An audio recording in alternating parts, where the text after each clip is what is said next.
Boa noite! Que saudade que eu tava desse momento, dessa musiquinha, dessa vinheta de vocês duas, do pessoal do chat, enfim, a saudade é geral. Eita, que delícia! Hoje é dia de Que matar bom! saudade. Hoje é dia. Boa noite, Ana Tereza, boa noite, Sâmia, pessoal do chat. Estamos de volta com mais uma noite para lá de especial. Exato. Então, boa noite, Ana Tereza. Boa noite, Denise. Boa noite a todos os meus queridos irmãos. É uma bênção e uma alegria podermos estar aqui novamente reunidos para conversar sobre um tema tão gostoso como o que vai ser hoje. Boa noite, Denise. Boa noite, Sam. É uma alegria estarmos juntos. Boa noite, pessoal do chat. Boa noite, quem vai assistir a gente gravado. Bom dia, boa tarde. Que você possa sentir hoje uma grande conexão com a gente, com os outros, consigo mesmo, com Deus. E, por favor, não estranhe o ambiente todo dourado aqui. É que trocaram a lâmpada aqui e colocaram uma lâmpada estranha, que está fazendo com que eu fique com o cabelo de uma cor esquisita, a blusa de uma cor esquisita, a parede de uma cor estranha, mas sou eu, não é IA, tá bom? É a Sâmia, não é um holograma, é a Sâmia que está com a gente. Aqui ninguém é IA, aqui é tudo ao vivo e a cores, é a gente mesmo. Bem a cores agora. Bem a cores. Mais um capítulo da obra de Ana Tereza, Palavras para a Alma, que hoje terá sorteio, com certeza. Fiquem atentos que nós vamos falar sobre isso. E hoje nós vamos falar sobre conexão com Deus. E eu já deixo no ar, que eu já vou sair aqui, que eu vou ficar nos bastidores, mas eu já deixo no ar uma perguntinha para vocês duas. Se eu quiser falar com Deus, tenho que ficar a sós? Tenho que apagar a luz? E tenho que calar a voz? É assim ou não é? Quem vai dizer isso hoje são vocês dois. Eu vou ficar aqui só de olho. Ai, que bom. Nossa, ela deixou a gente com uma missão, hein, Sâmia? Poxa vida, né? Que coisa bonita.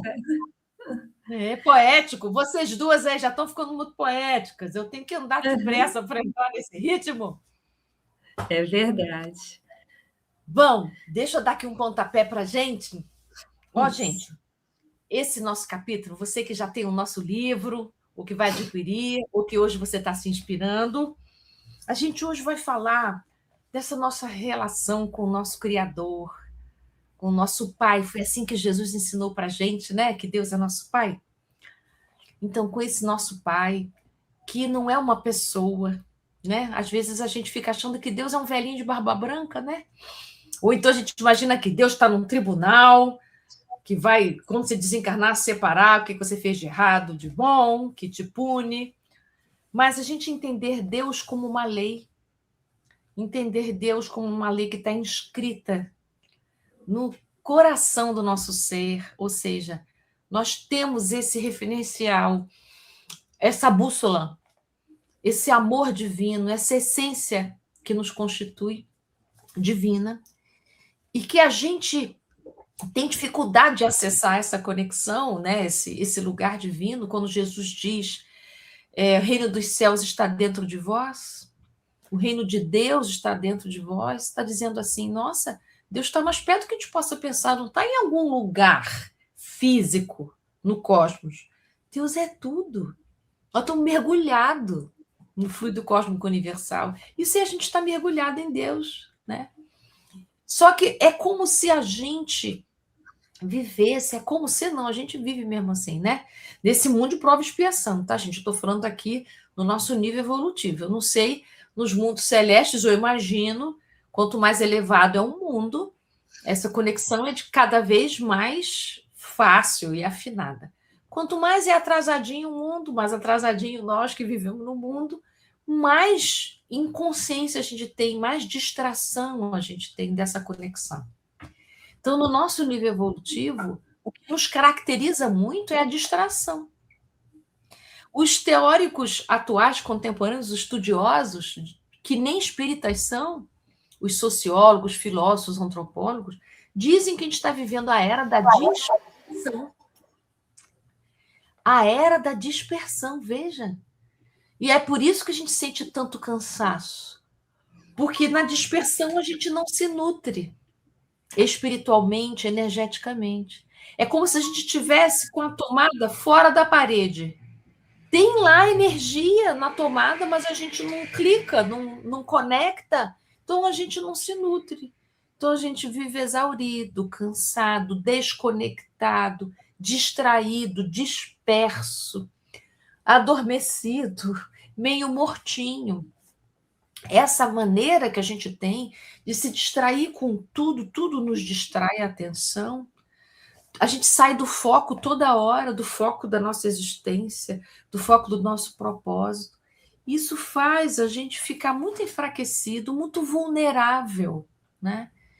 Então, hoje a nossa conversa é para a gente poder se dar conta dessa desconexão e da gente poder pensar juntos, eu e a Sam e a Denise aqui, de caminhos para a gente se conectar. Não é à toa que Paulo de Tarso diz: desperta, ó tu que dormes. Quem é esse tu que anda dormindo? Não é, Sam? Quem é esse tu que está dormindo? Fala aí para a gente um pouquinho como é que foi para você. Nossa, Ana, você tem toda a razão, porque se nós perguntarmos aqui, quem acredita em Deus? Quem tem fé em Deus? Possivelmente todos nós vamos levantar a mão. Claro, já tenho X anos de espiritismo, eu sei tudo, né? Todos os atributos de Deus. Eu conheço Deus, eu acredito em Deus. Mas aí, se a gente for tentar olhar para dentro da gente, qual é o Deus que a gente acredita? Qual é o Deus que a gente alimenta? Será que nós não temos vários pequenos deuses dentro de nós, tomando o lugar do Deus divino e perfeito?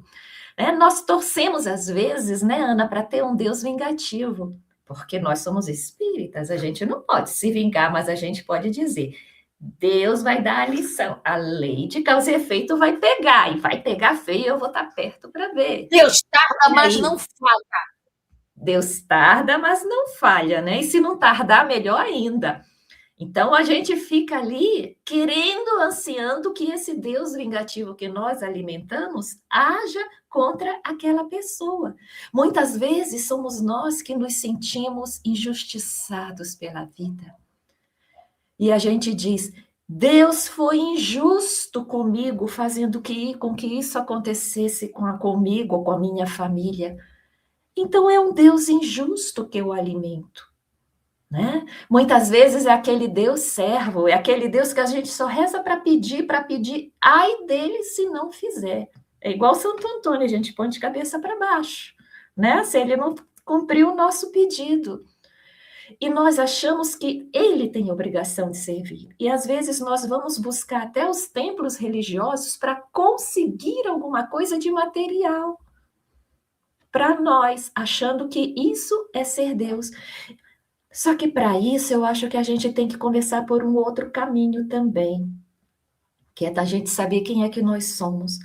Porque, de certa maneira, nós alimentamos a ideia de Deus que alimente a minha ideia de ser, a minha ideia equivocada de ser.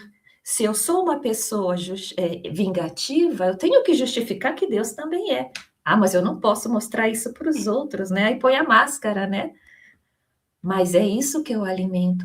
Então, acho que passa muito por nós termos a consciência de que nós temos o divino em nós, de que nós, na nossa origem, quando Deus nos criou enquanto vida, tínhamos uma conexão com o divino mais puro, o Deus amoroso, o Deus que está assim no controle, que está assim mantendo a harmonia, não só no universo dos planetas, mas a harmonia em nós, em nossas vidas. Esse Deus que, se nós nos desarmonizamos das nossas histórias encarnatórias, ele cria circunstâncias unicamente para que a gente volte a se reharmonizar. Então, às vezes, aquela dificuldade que eu passo é Deus fazendo com que a gente volte para a rota. Porque se eu me reharmonizar, Se eu tirar as pedras, os espinhos que eu plantei em mim e me tornar uma pessoa mais leve, mais harmônica, eu vou também começar a sentir o verdadeiro bem, o verdadeiro Deus que existe em mim. Mas que eu camuflo para alimentar aqueles que são vantajosos que eu acredite. Né, Ana? Você falou uma coisa, uma frase aí que eu gostei, né? Você falou de ver Deus na gente. Eu lembrei daquela frase de Jesus: bem-aventurados os puros de coração, porque verão a Deus. Né? Então, ele está dizendo para a gente assim: quando o nosso coração não tem julgamento, quando o nosso coração não tem crítica, quando o nosso coração não é preconceituoso, a gente olha o nosso irmão e vê Deus nele, né? E quando a gente faz a mesma coisa com a gente, quando a gente tem compaixão, quando a gente perdoa, quando a gente tira as mágoas, a gente passa a ver Deus na gente também. Então, quando a gente começa a ver Deus no mundo, nas pessoas, na gente, sinal que nós temos os olhos, né? O nosso coração puro, ou seja, a pureza de coração não é ingenuidade. A pureza de coração é a gente tirar essas cangalhas, né? Tirar essas torpezas que a gente tem, nosso coração maldoso, invejoso, ciumento, que todos nós temos, né?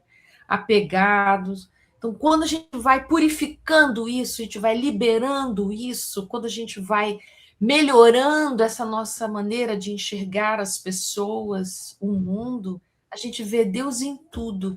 Digamos assim, seria essa uma meta que Jesus está dizendo, né? Bem-aventurados os puros de coração, porque no nosso nível evolutivo ainda não dá para a gente ser puro de coração 100%, mas a gente tem que começar a purificar já. Um dia a gente vai ter o coração tão puro, que a gente vê Deus em tudo, em si, no outro, em todas as coisas. Porque a gente olha as dificuldades do mundo, a gente olha a maldade do mundo, né?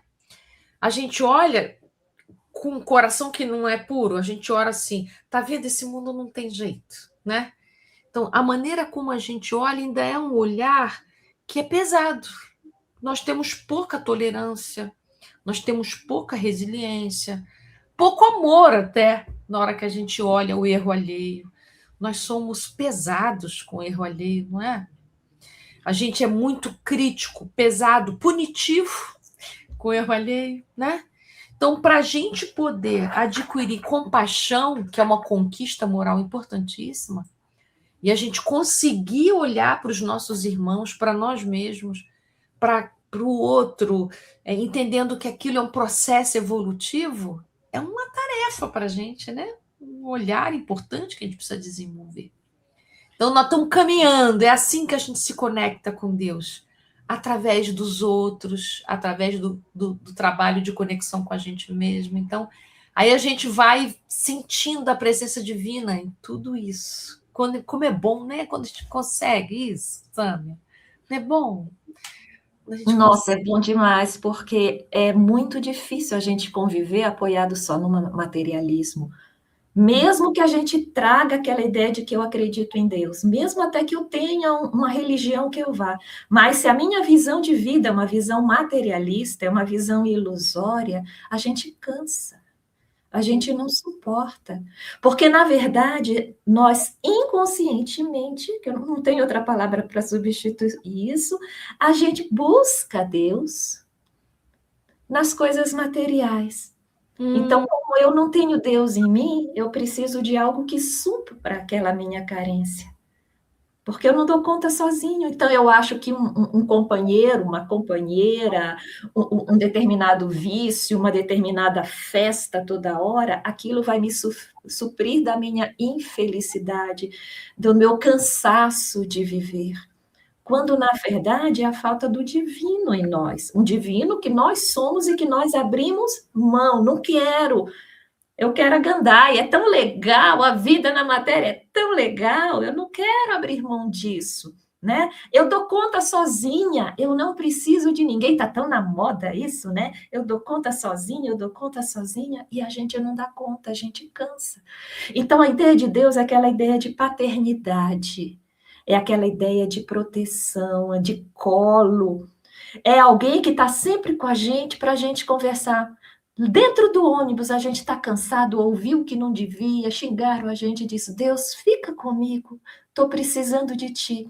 E a gente se sentia abraçado ali, naquele cantinho que a gente está. Como é que a gente abre mão disso? Por que que a gente abre mão disso? Eu lembro daquele famoso triângulo que a gente faz com aquela frase de Jesus que diz, amar a Deus sobre todas as coisas e ao próximo como a si mesmo. Não tem como eu amar um e não amar o outro. Não tem como eu desenvolver. Eu vou me amar, mas eu não amo a Deus nem amo o outro. Ou então eu amo a Deus, fico 7 dias por semana na religião, mas eu desprezo o outro e eu me desprezo, me castigo. Não existe. Essa trilogia, ela é uma coisa só e ela tem que andar junto.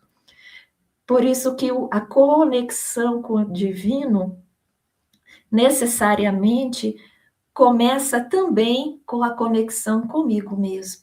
A gente ter coragem, e eu estou falando para mim para ver se eu aprendo, a gente ter coragem de acessar aquelas perrengas que a gente traz no coração e fica justificando que é a si mesmo.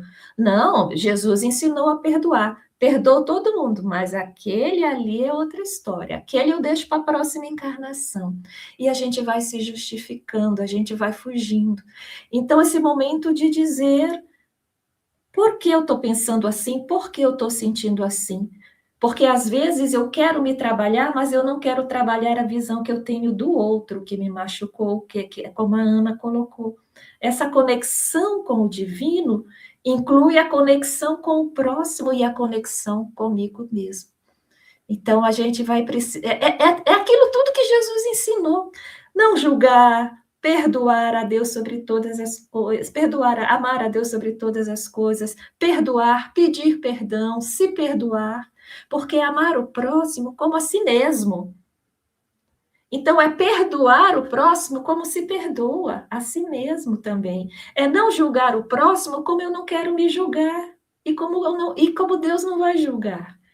É tudo junto nesse processo. Então, eu acredito que esse despertar é descobrir o mundo interior que eu tenho, que às vezes esse mundo precisa passar por algumas reformas para que Deus, que está lá, mas está no meio da bagunça, da sujeira, da escuridão, ele possa brilhar dentro de mim também. E eu possa ver dentro da bagunça daquela pessoa que eu não quero perdoar, ver Deus também ali, né? Às vezes eu não vou me aproximar mais, mas o perdão é uma atitude emocional, de não se vincular através do ódio, nem coisa assim. E não quer dizer que eu vou chegar lá e eu vou abraçar a pessoa que tentou me destruir. Não é isso, né, Ana? Não sei. Nossa, você super falou uma coisa que eu gosto, que é assim, é como a gente interpreta as coisas, né? Como a gente lê as coisas, como a gente interpreta o outro. Você está falando disso, né? Como é que eu interpreto o outro, como é que eu vejo o outro, como é que eu leio o outro. E, assim, como é que a gente pode interpretar os acontecimentos difíceis da vida da gente? A gente pode achar assim, Deus não me protegeu, eu fui tão legal, mas Deus não foi, eu estou passando por isso porque Deus está me punindo, ou coisas, né? Uma visão bem encurtada. É verdade, sim.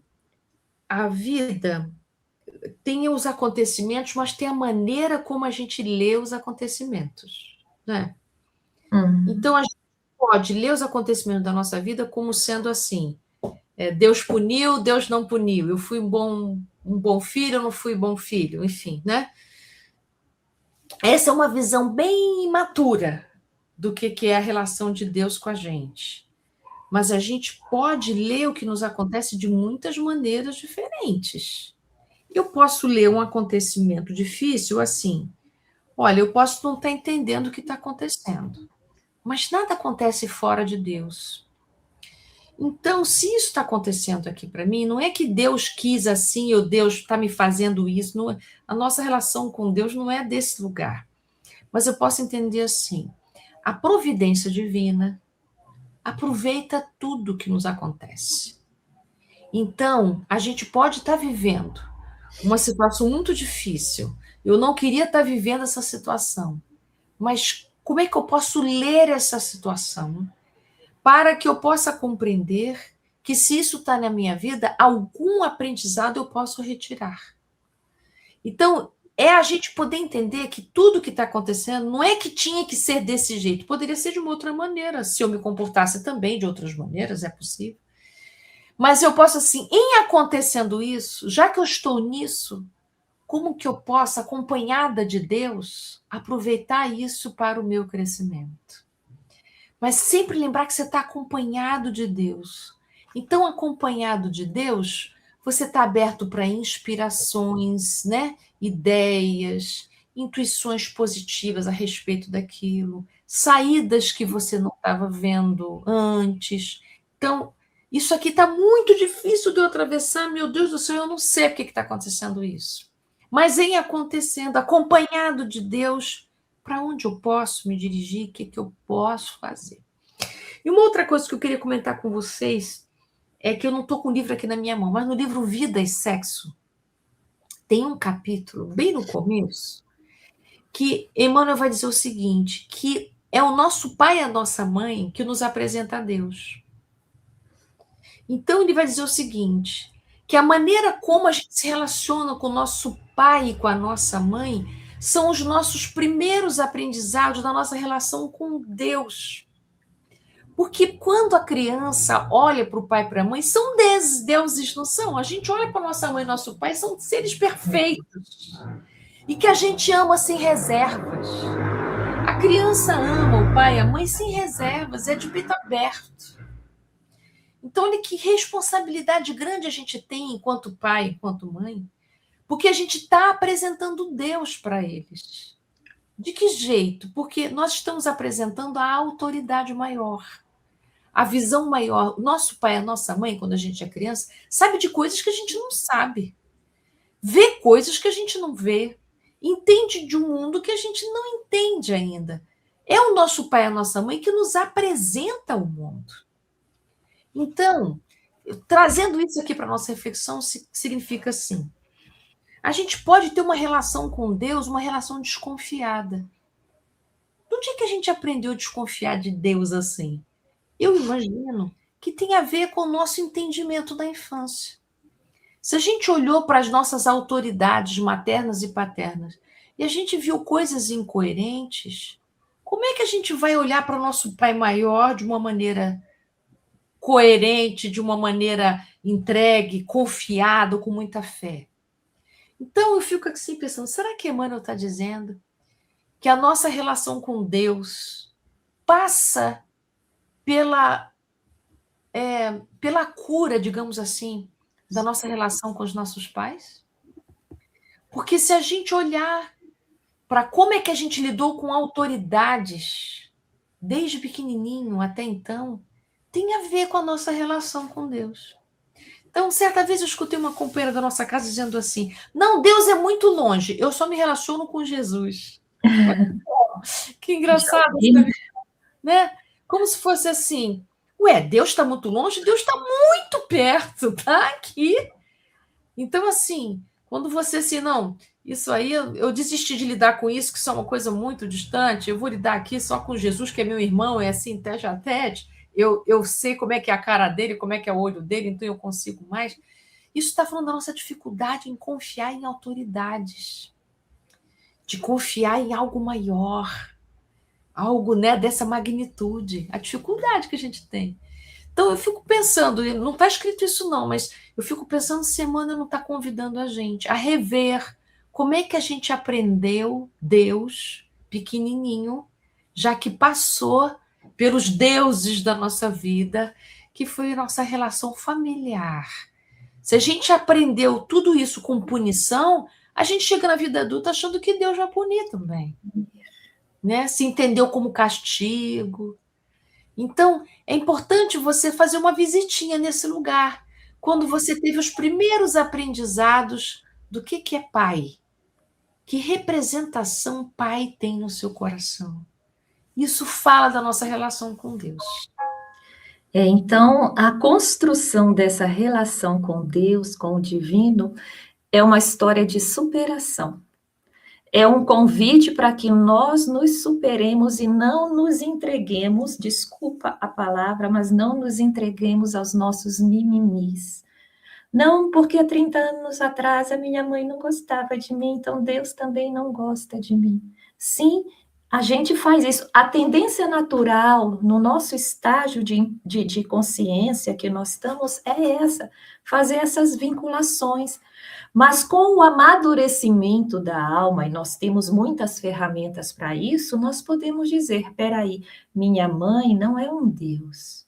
Minha mãe é alguém que eu amei, é alguém com quem eu me decepcionei. Meu pai é alguém que eu amei, mas é alguém que me abandonou, né? Alguma coisa assim, porque eles são iguais a mim, são pessoas como eu, né? Não são pessoas como Deus, como um Deus, como eu achava antes, e fazer essa reconstrução.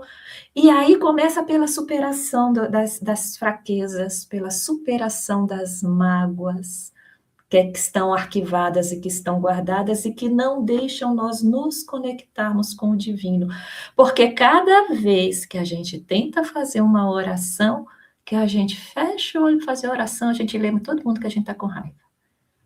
Né? Porque é só silenciar. Quando eu silencio, aí eu vejo quem eu sou, o que eu tenho dentro de mim. Então, é nesse momento que não dá para fugir, dizer, meu Deus, ainda guardo raiva de fulano, de fulana, do que foi feito há não sei quantos anos atrás.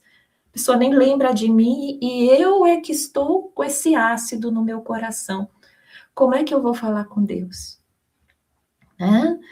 E assim, Jesus coloca isso. Tem um momento que Jesus vem, porque Jesus deu todas essas ferramentas e ele diz, se você quiser fazer uma oferta no altar e se lembrar que alguém tem alguma coisa contra você, você não vai botar a oferta no altar, não. Você vai deixar a oferta lá na frente do altar, lá no chão, e vai lá com o seu adversário se resolver com ele, se reconciliar, a palavra que ele falou. Depois que você se reconciliar, você volta para o altar, pega a sua oferenda e oferece a Deus.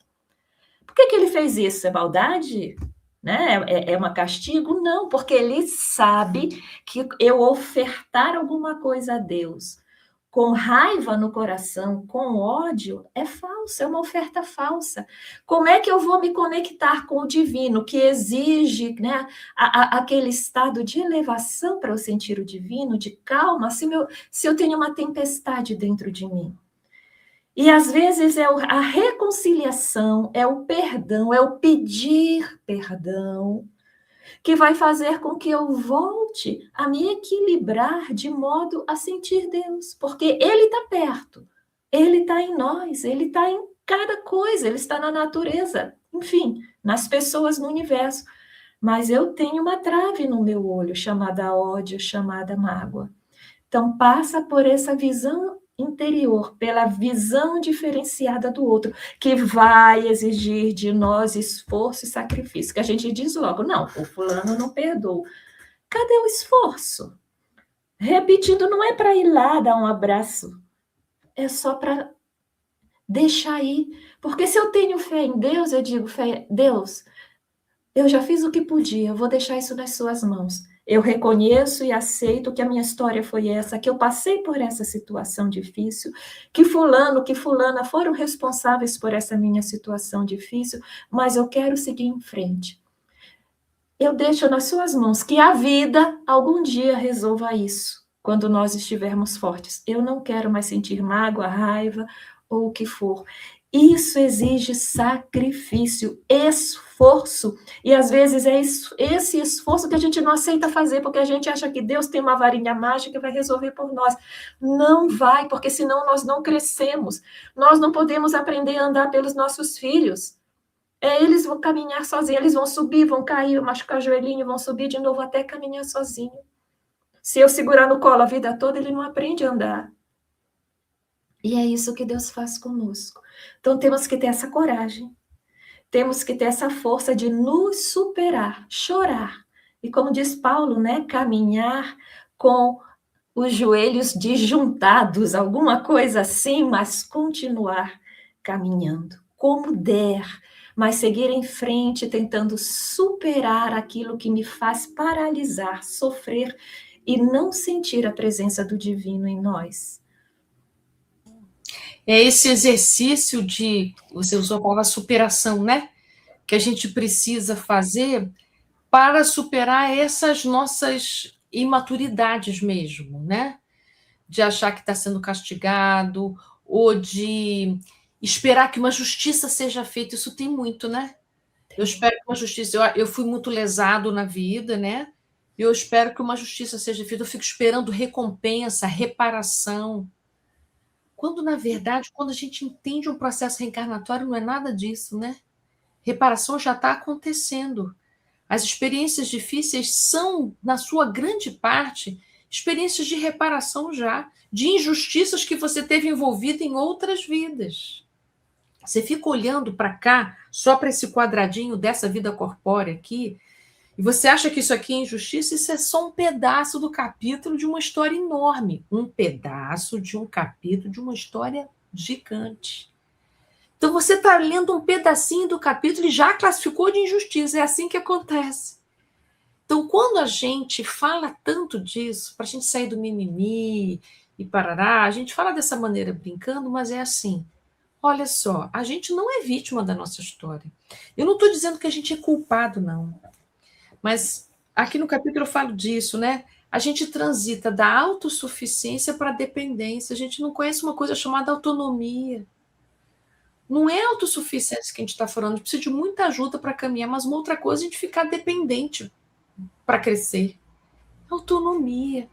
Então, olha só, nós não somos injustiçados, vitimados, coitados. Nós sofremos, sim, é verdade. Mas, olha só, você tem alguma coisa a ver com isso, eu tenho alguma coisa a ver com isso, todos nós temos alguma coisa a ver com tudo que nos acontece. Ter a ver não quer dizer que eu sou culpado, também não sou vitimado. Eu tenho alguma responsabilidade com aquilo. Então, eu gostei dessa metáfora que Samia trouxe. Uma criança precisa aprender a andar com seus joelhinhos, com as suas perninhas. A gente, como pai e mãe, fica ali na assessoria. Não é deixar a criança na autossuficiência, nós estamos juntos. Mas é ela que tem que dar o passinho. Como é que ela vai aprender a andar se eu ficar andando com ela no colo o tempo inteiro? Fica fraquinho o músculo, né? Não anda, não aprende a andar, não aprende a falar. Então, a gente precisa ter os espaços de experimentação. Mas a vida não é só dor também, né? A vida também tem muita coisa boa para a gente experimentar. Mas é que o nosso assunto aqui é quando é que a gente precisa de maior conexão com Deus?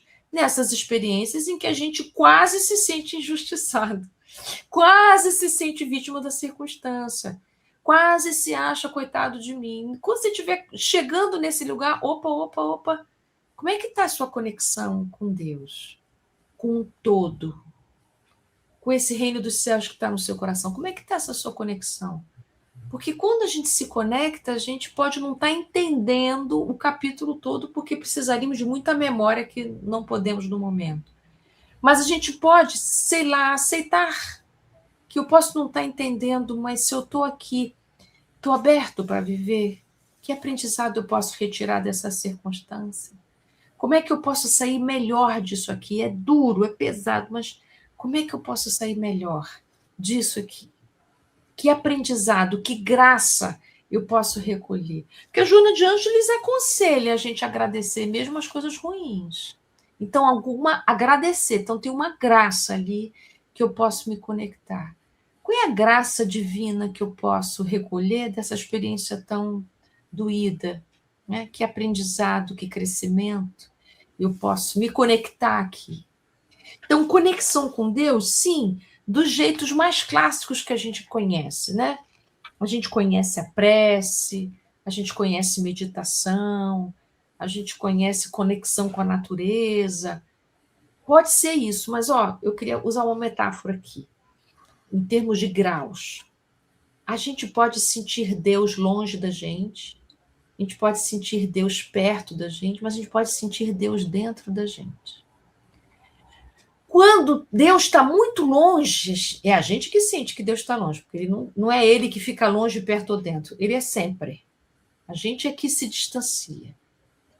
Se eu sinto que Deus está muito longe, eu vou precisar de muita coisa entre eu e Deus para eu poder sentir essa presença divina. Se Deus está perto, eu vou precisar de menos coisa para sentir Deus. Se Deus está dentro, já sinto. Então, você vai ter que olhar esses graus, sabe? Tem assuntos na vida da gente que Deus está muito longe. Ou melhor dizendo, eu estou muito longe de Deus. Quando eu me sinto muito pecador, quando eu me sinto muito errado, a gente tem vergonha até. Tem vergonha até de pensar em Deus, tem vergonha até de fazer prece. Nesses estados da alma, nós nos sentimos muito longe de Deus.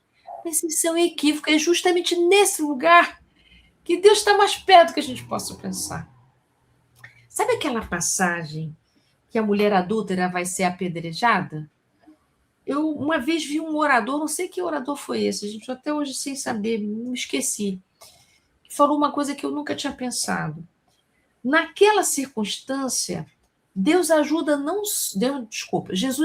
não só a mulher adúltera. Deus também, estou falando de Deus toda hora, Jesus também socorre aqueles homens que iam apedrejar, porque eles iam agregar às suas almas mais peso se apedrejassem aquela mulher. Então, quando Jesus entra ali e pergunta àquele que estiver sem pecado, atire a primeira pedra, ele salva não só aquela mulher, mas ele salva aqueles homens também de mais um peso em suas consciências, de mais um crime que eles iriam cometer. Então, assim, Jesus não dá ponto sem nó, né? Então, ele ali fazendo uma listinha dos pecados de cada um, dos desvios de cada um, ele está ensinando ali uma conexão com Deus.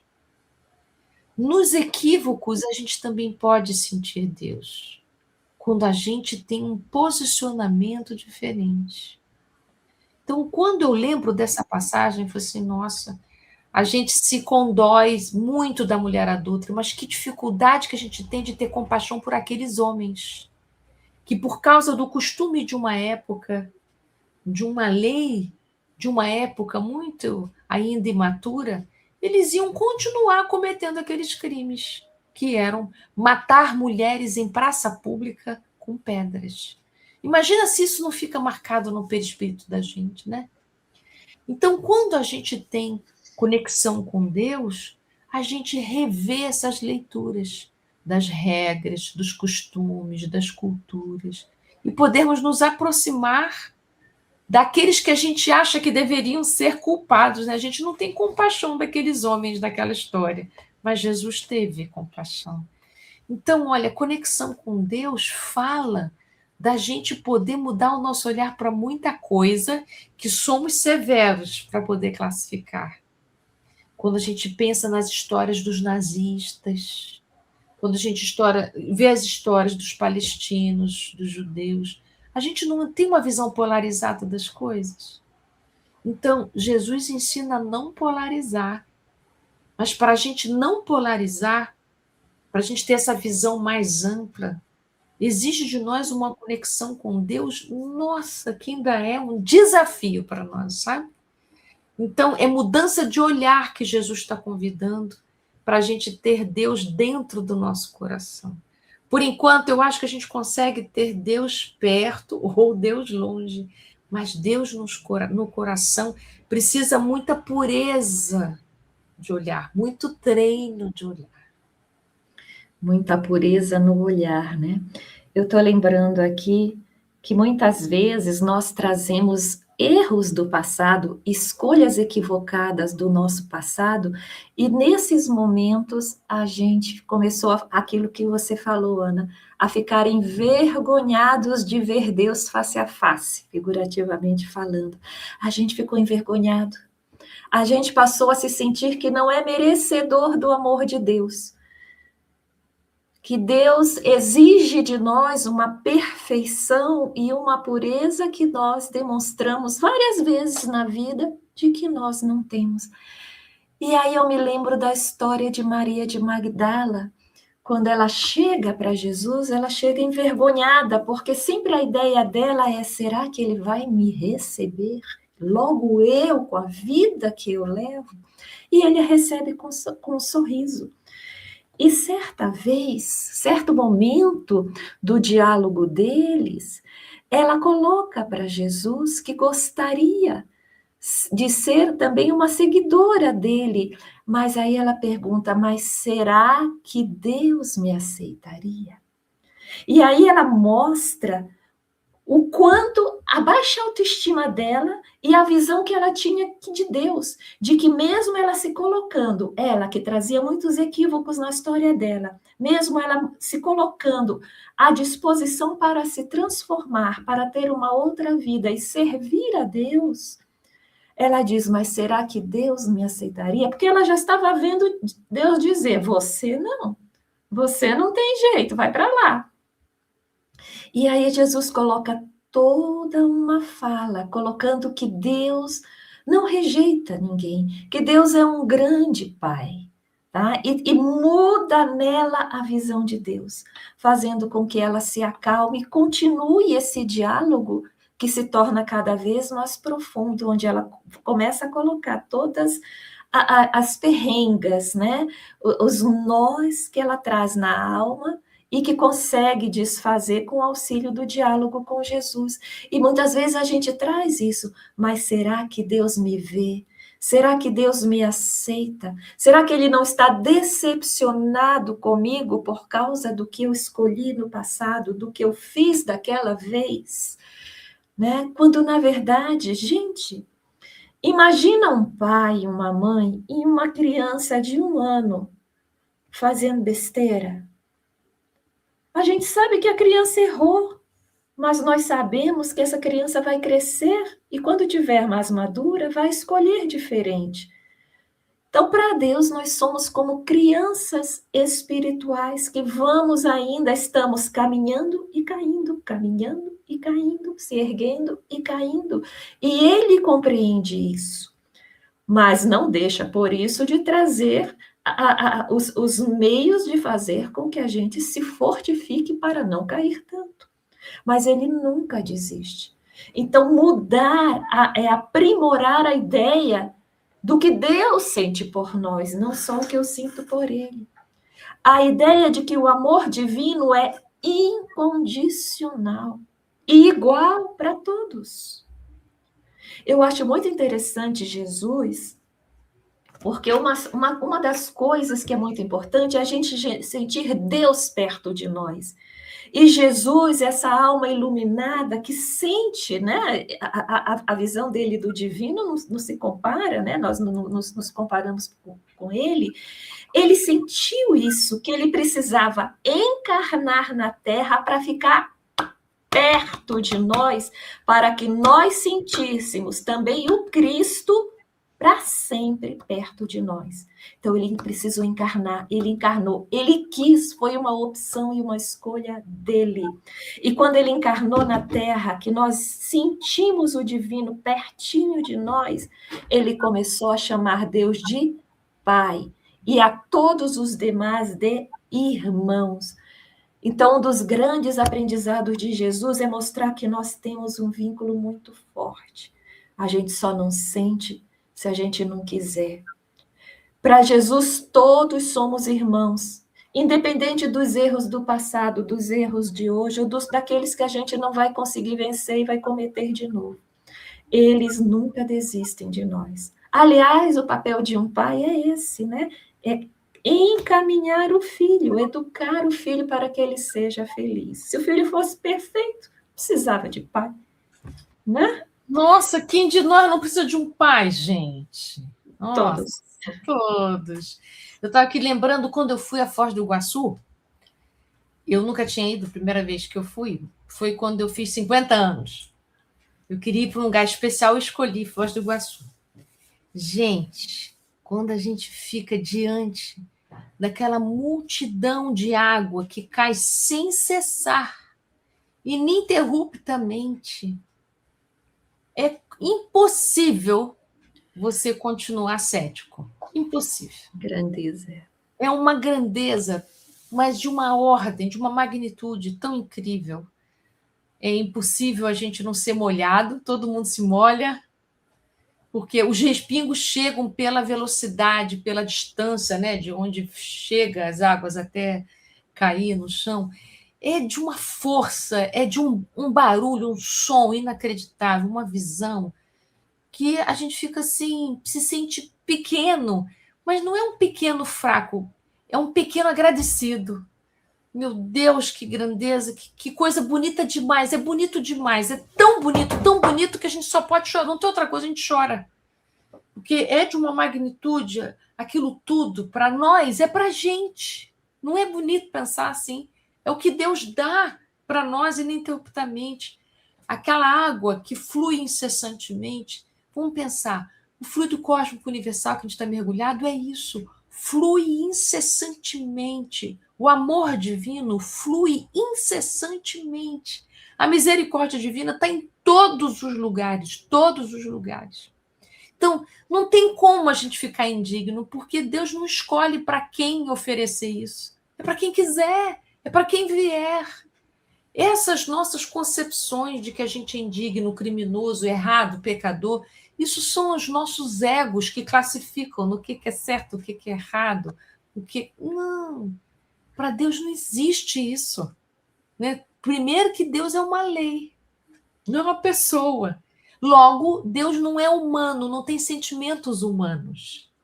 Quando a gente fala amor divino, é a maneira mais próxima que a gente consegue dizer. Mas se a gente entender amor como amor humano, não vai dar para a gente entender amor divino. Fé divina, amor divino, é de uma ordem que a gente às vezes sente e conecta.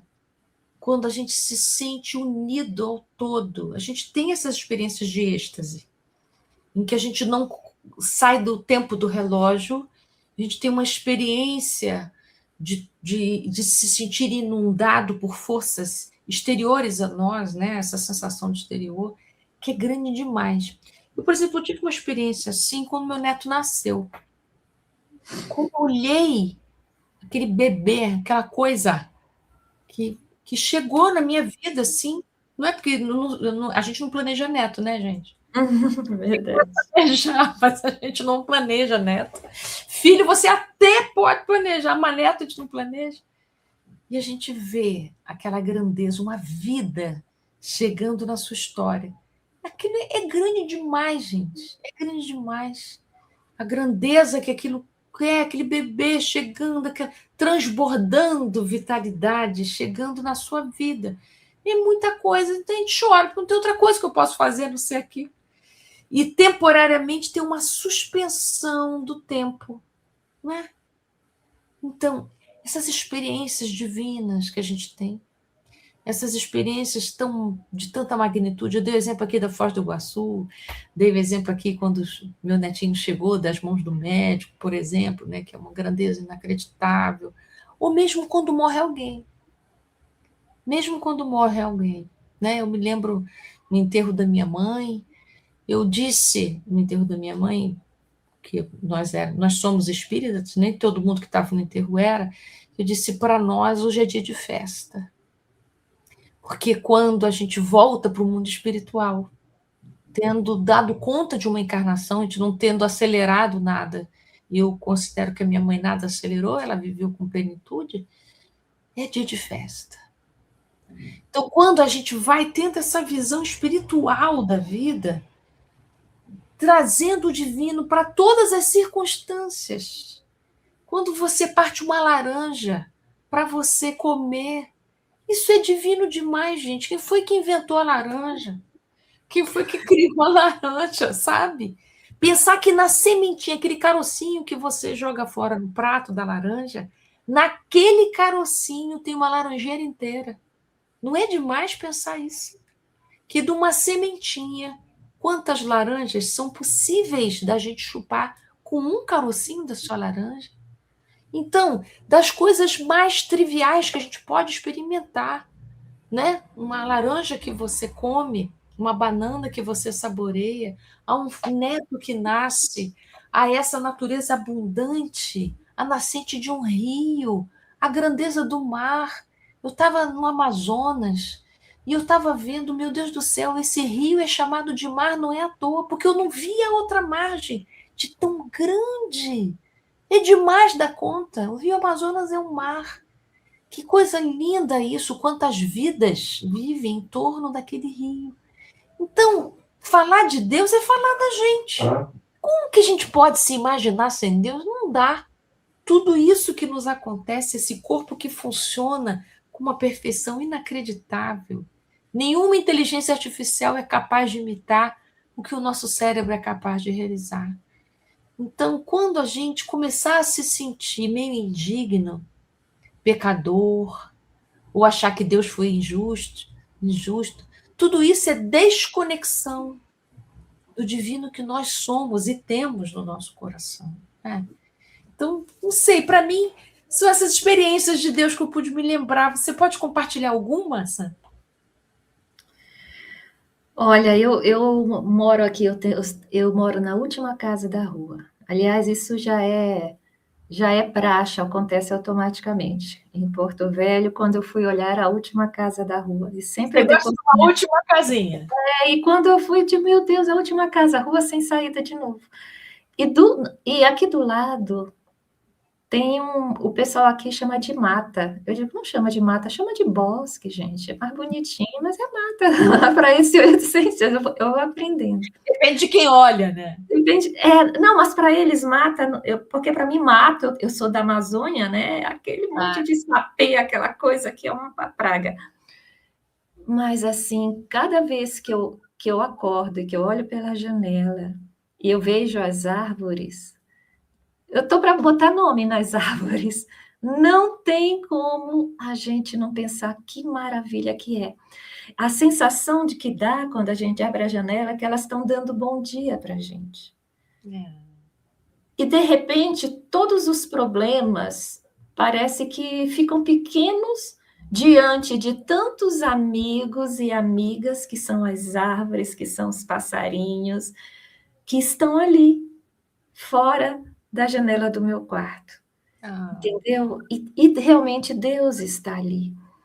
E isso ensina que se Deus está naquelas árvores, naquelas folhas, sabe? Por que Ele não estaria comigo dentro de mim, aconchegado em mim e olhando e cuidando das minhas dores que eu preciso permitir que Ele cuide, né?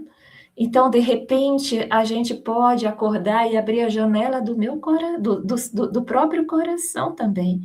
E, de repente, pensar, eu não vou fugir daquilo que eu tenho dentro de mim. Pela primeira vez, eu vou olhar quem eu sou de verdade, quais são as virtudes que eu não estou realmente reconhecendo e valorizando e que eu tenho. Nós todos temos virtudes maravilhosas dentro de nós.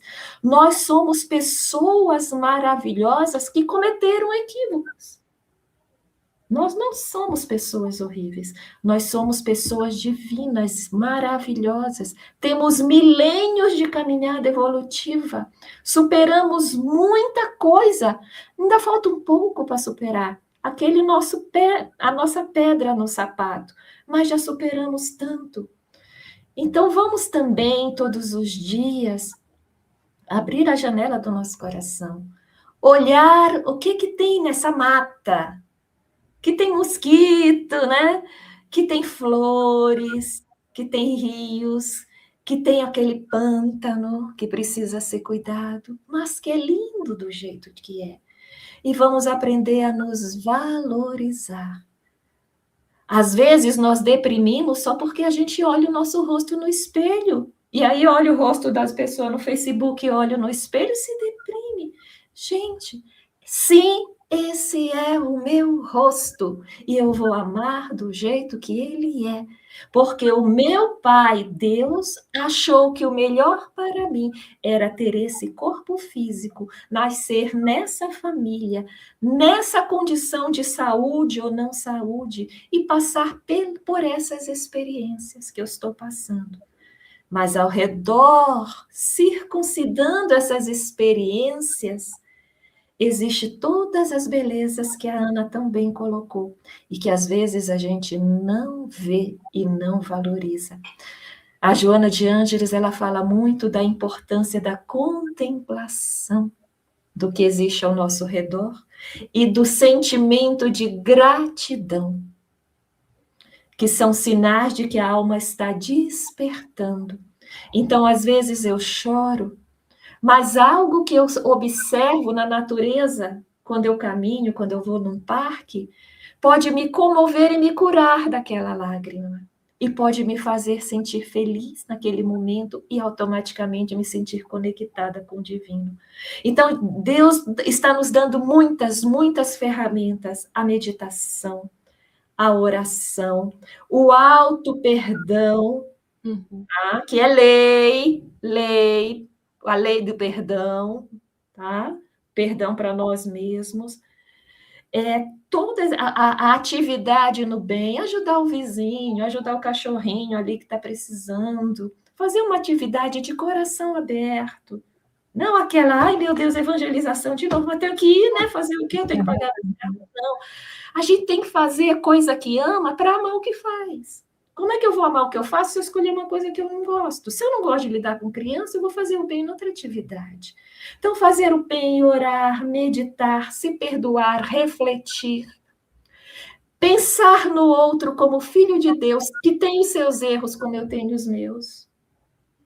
Entendeu? Isso faz com que a gente se sinta mais irmãos, filhos do mesmo Pai que é Deus. É difícil? Claro que é. Se fosse fácil, todo mundo já tinha feito. Mas nós temos que começar em algum momento, né? E é para começar agora, né? Hoje, agora. E só por isso nós vamos chamar a Denise de volta. Opa! Que estou sem condições de falar. Né? Olha o que eles fazem. Oh, meu Deus do céu. A gente não estava vendo você, não sabia que tantas conexões. Pois é. Mas eu estou aqui. A minha sorte é que eu não estou sozinha, porque várias pessoas já estão aqui dizendo que estão em lágrimas, assim, ai meu Deus, não sou só eu. Porque realmente é muita emoção ouvir vocês falarem sobre essa conexão. E eu estava aqui me perguntando como estava a minha conexão, né? Porque vocês falam e a gente vai também fazendo essa reflexão, né? E aí eu estava aqui pensando assim, gente, eu não estou em casa, né? Eu estou na casa de uma amiga. E o apartamento que ela mora é muito alto. Então, eu vejo o Jaraguá inteiro daqui de cima, sabe? E aí, de manhã cedo, eu acordo, 15:45, faço meu café, tá escuro ainda, e aí eu vejo o sol nascendo. Então, aos poucos, ele vai despontando. Mas, gente, é de uma beleza você ver o sol nascendo. Não tem como você não sentir a presença de Deus ali, como se te dizer assim, olha, estou te dando um dia novinho. Para você viver. Para você viver. Você acertando ou não, amanhã eu vou estar aqui de novo. Né? E aí eu fico pensando no meu filho, que também não é um anjo, que também erra. E eu perdoo, porque ele é meu filho. Não tem como você errar e você falar, a partir de agora você errou, você não é mais meu filho. A gente faz isso. A gente vai perdoando, eles vão fazendo, e a gente vai perdoando, e a gente vai perdoando. Se a gente tem essa capacidade, o que dirá Deus conosco? Isso que você está falando, Denise, é a gente entender o que é amor incondicional. Exatamente. A gente acha que só Jesus tem esse amor. Não, não é, não. Amor incondicional é quando a gente não coloca condição para amar. Você pode errar, você pode se equivocar. Eu amo. Não quer dizer que eu não vou me proteger das suas complicações. Sim. Mas eu continuo amando. Eu não retiro meu amor porque você errou. Se a gente, como mãe, como pai, é capaz disso, imagina o que é Deus. Exatamente. Porque também tem uma coisa, né? Se você for no domingo de manhã na porta do presídio, o que você vai ver de mãe indo visitar o filho preso é exatamente esse sinal. Ele errou, mas eu sou mãe. Eu amo. Né? Então, se a gente tem essa capacidade, é aquilo que você falou. Imagina Deus conosco. Né? E todo dia, gente, a gente ganha um dia novinho para você acertar ou errar.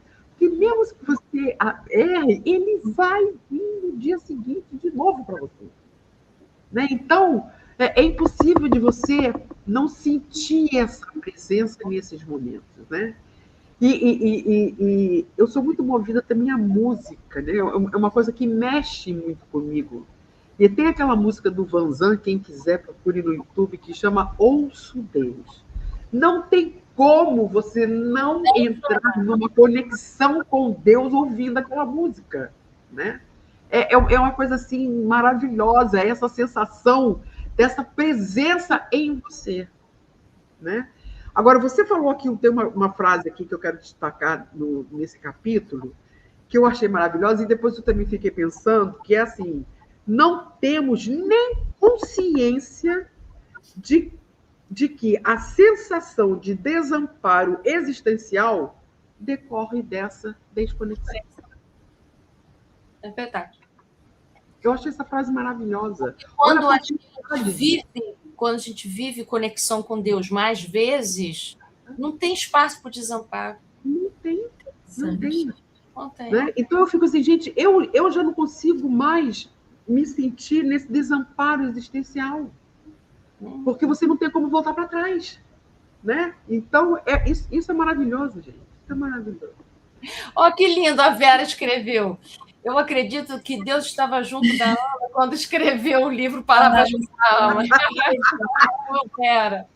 Com certeza, Com certeza.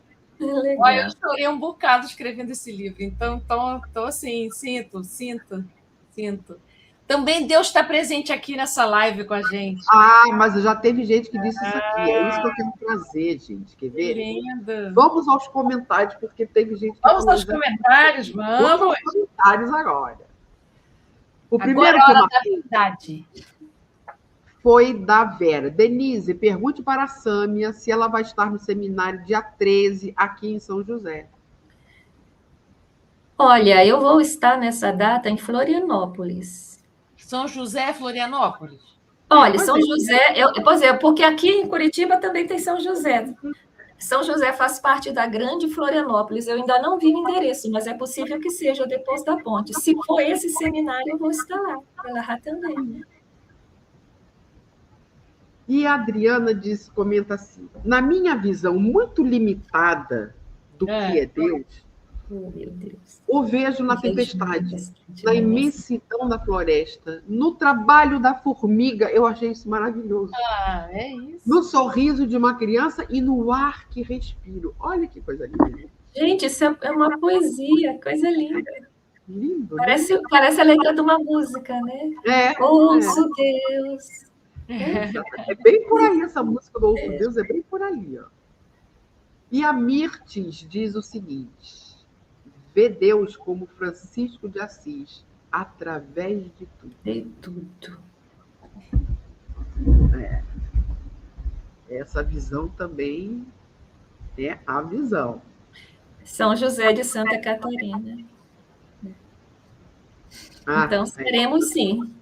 Então, Sâmia estará lá. E a Adriana comenta assim, nesse último mês, e até o momento, venho conversando com Deus. Meu irmão, 51 anos, está internado em cardiopatia grave. E mesmo assim, vejo a sabedoria de Deus manifestada nos profissionais da saúde. Isso se chama fé. Né? Uma fé mais sólida. Né? Que bonito.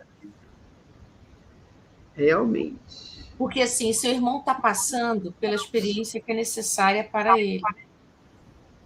Então, a gente não sabe a história espiritual desse espírito, sabe? A gente sabe essa história terrena aqui. A história espiritual dele a gente não sabe. Então, a gente agradece tudo que ajuda ele a atravessar por isso. Né? Inclusive a sua presença pertinho dele.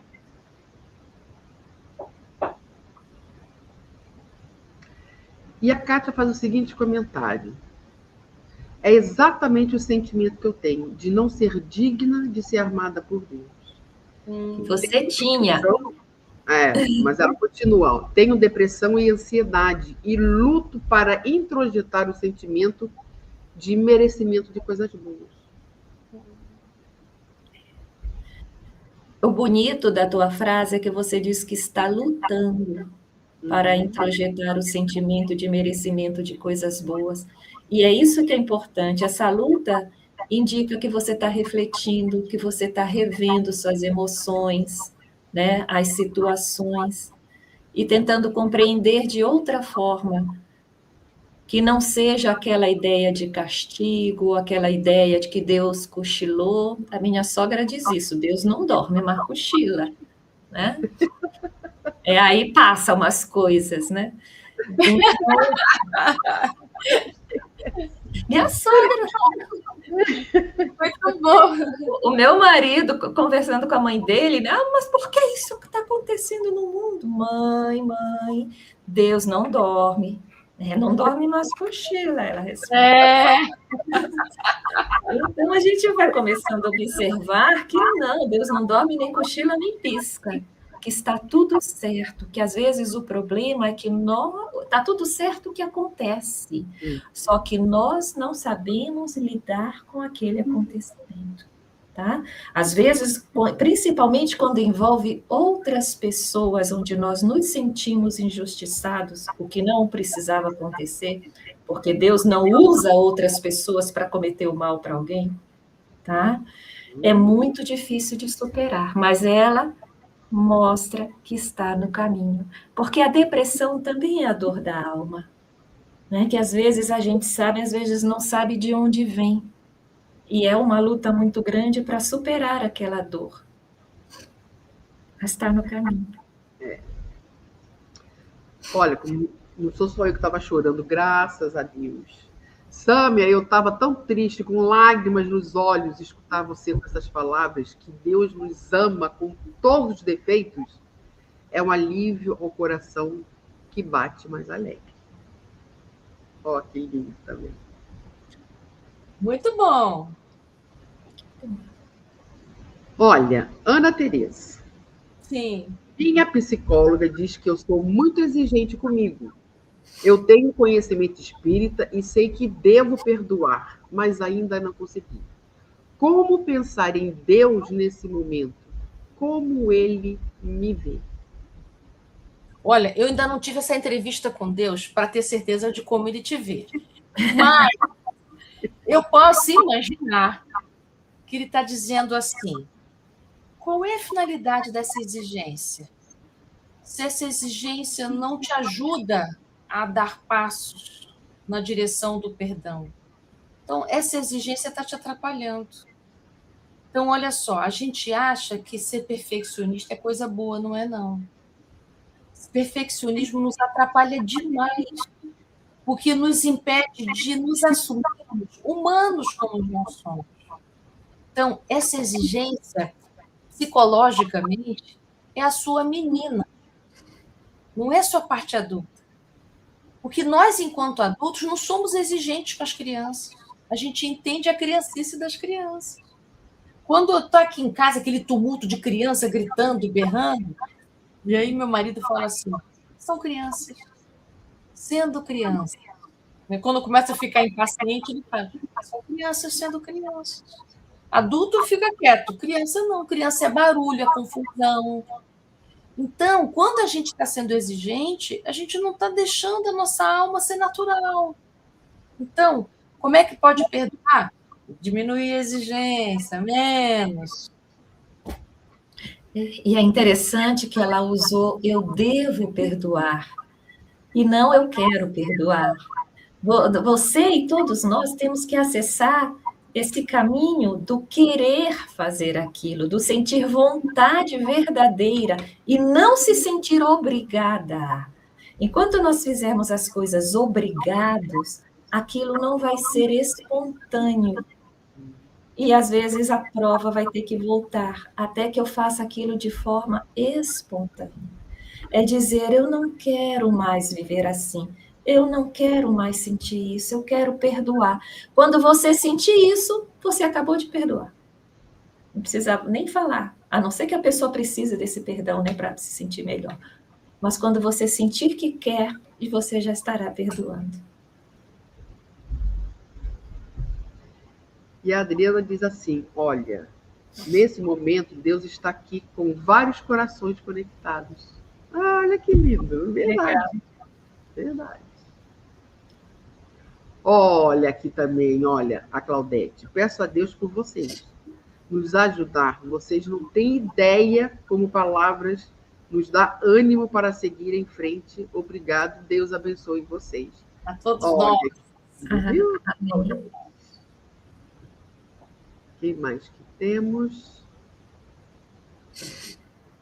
Vamos ver aqui. Agora já entrou mais um monte de... Ah, olha aqui, a Marinda. Deus está no pingo d'água e na célula do meu corpo e faz parte da minha vida. Nossa. Com certeza, com certeza. Vamos ver se tem mais algum.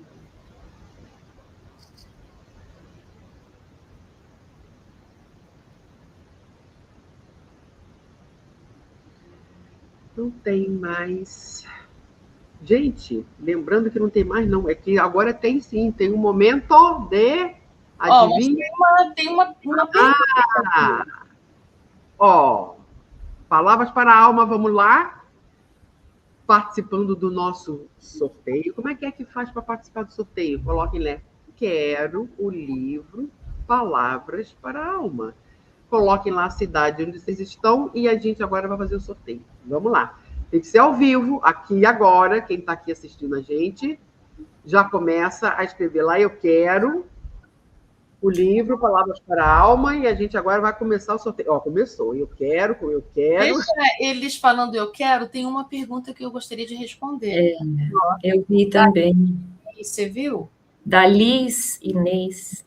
Ah, tá aqui. Acabei de ver também. Com todo apoio ao meu filho de 22 anos, que está estudando muito para se formar cabo da Marinha, mas diz não aguentar a pressão dos estudos e, às vezes, pensa em desistir até da vida. O que devo fazer? Olha, Liz, Inês, não sei se Inês é o seu primeiro nome, precisa verificar se seu filho tem essa vontade de desistir das coisas sempre que ele é pressionado, ou se está sendo específico desta circunstância. Se a primeira resposta, né? Sim, toda vez que ele é pressionado, ele entra nesse lugar de querer desistir da vida e tal. O recado é, a vida está dizendo para você, meu filho, que não existe a gente viver a vida sem a gente ter demandas. A vida é demanda. A gente é demandado o tempo todo. A pagar boleto, a dar conta das coisas, não tem jeito. Você vai precisar criar um pouquinho de casca grossa para aguentar. Pressões virão muitas vezes na sua vida. Agora, se não, ele é uma pessoa que lida com pressão, mas essa pressão específica está tornando ele assim, deprimido, com vontade de morrer, com dificuldade de desistir da vida, precisa ajudar ele, meu filho. Desistir disto é uma coisa, desistir da vida é outra, bem diferente, né? Uma coisa não pode valer sua vida inteira. Um trabalho na Marinha não pode valer a sua vida inteira. Eu me lembrei daquela música, não sei qual é o conjunto que canta Enquanto Houver Sol, que ele diz assim, nenhuma ideia vale uma vida. Nenhuma ideia, tem o valor de uma vida. Então, um concurso, uma prova, não pode ter o valor da sua vida. Você que está escolhendo o caminho de querer essa prova, você pode escolher outras coisas. A vida tem muitas coisas, não tem só esse concurso. Então, precisa relativizar isso.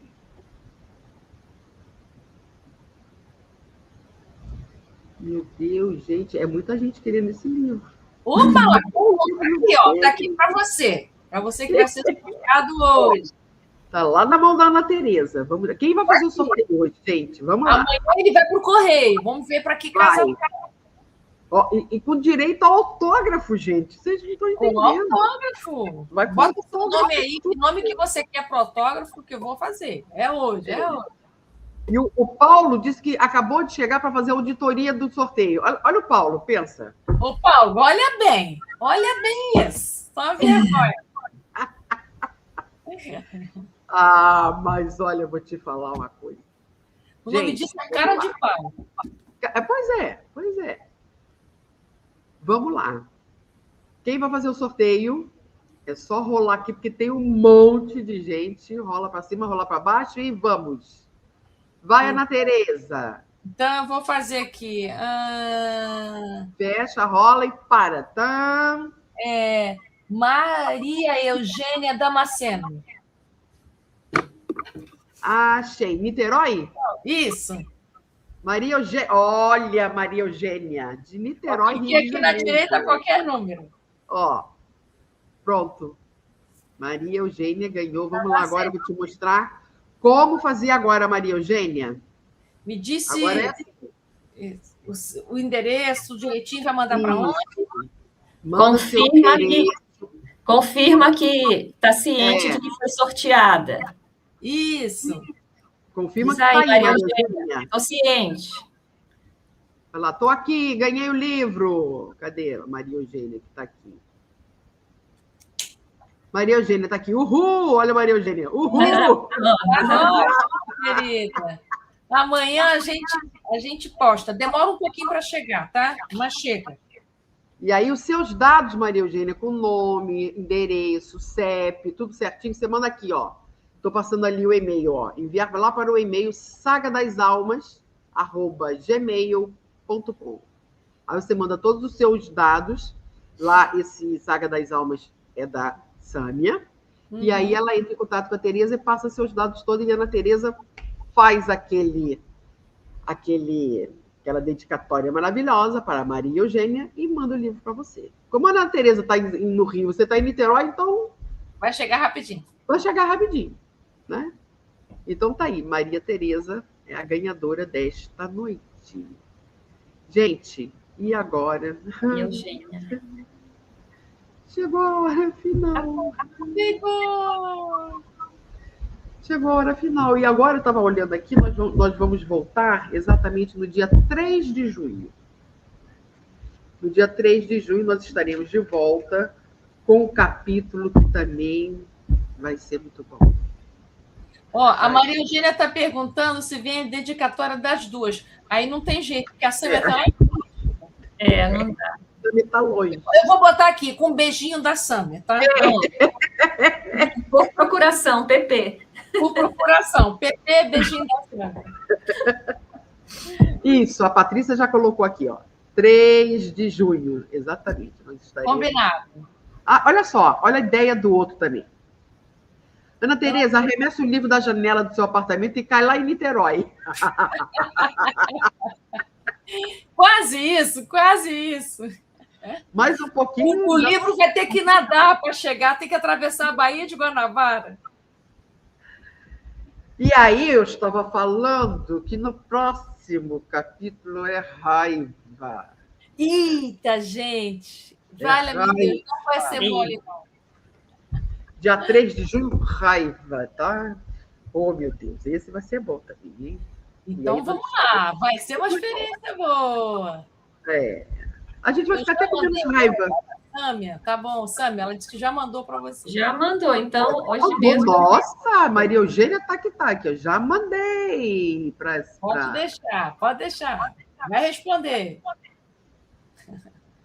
Então, gente, eu quero agradecer a vocês duas hoje, porque realmente foi maravilhoso estar com vocês hoje, com o pessoal aqui do chat, todo mundo participando, todo mundo mandando seus recadinhos. Eu quero, e a Maria Eugênia ganhou. E aí, agora, dia 3 de junho, a gente volta. Temos até lá para trabalhar bastante essa nossa conexão com Deus, que está dentro da gente, né? Não está nem um pouquinho afastado. E, com certeza, nós, a partir de hoje, seremos outra, porque isso aqui mexeu muito com a gente, tenho certeza. Gente, Ana Tereza, Sâmia, como sempre, Obrigada, gratidão amor. a vocês Não. duas, o pessoal do chat. Tudo de bom. E às 3 a gente volta. Estão aqui. Tudo de volta. Beijos.